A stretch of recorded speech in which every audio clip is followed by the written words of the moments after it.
dans la fonte, il y a plusieurs éléments. On a du carbone, du silicium, du manganèse, du cuivre, du soufre. Après, il peut y avoir des éléments comme le nickel. Et puis du chrome quelquefois, en petite quantité. Voilà, ça c'est les aimants, je dirais, de base. Hein, carbone, silicium, manganèse, soufre, ça c'est ce qu'il y a dans une fonte normalement. Le taux de soufre n'est pas tellement bon pour tout ce qui est, je dirais, la première croûte de pièces. On va se retrouver également avec des défauts, des piqûres, des choses comme ça. Donc, ou des peaux, on appelle ça la peau d'orange. Trop de soufre dans du sable. Donc ça veut bien dire ce que ça veut dire. Il y a la peau d'orange avec tous ces petits trous.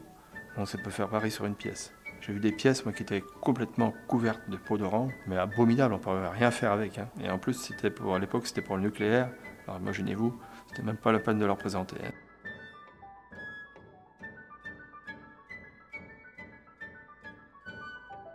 Il y a des pompes donc, sur un malaxeur, résine et catalyseur. Alors le chef de chantier, c'était un grand gars, un ancien mouleur, il avait une grande gueule. Hein.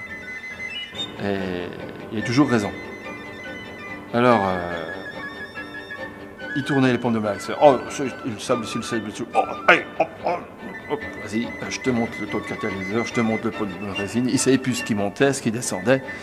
Alors, j'arrive après le matin, tout était déréglé. Il n'y avait plus rien qui marchait. Alors j'en ai eu marre, puis j'ai fait des coffrets avec des cadenas qui se fermaient sur les pompes. Alors j'ai tout capoté et cadenassé. Et de ce jour-là, les mecs n'ont pas eu à se plaindre. Tout était réglé. Quand ils avaient besoin de quelque chose, ils étaient venus me chercher. Et tout allait bien, pour le meilleur des mondes. Et après, ils ne voulaient plus que le gars y touche. Hein. Non, tu fous le camp. Hein.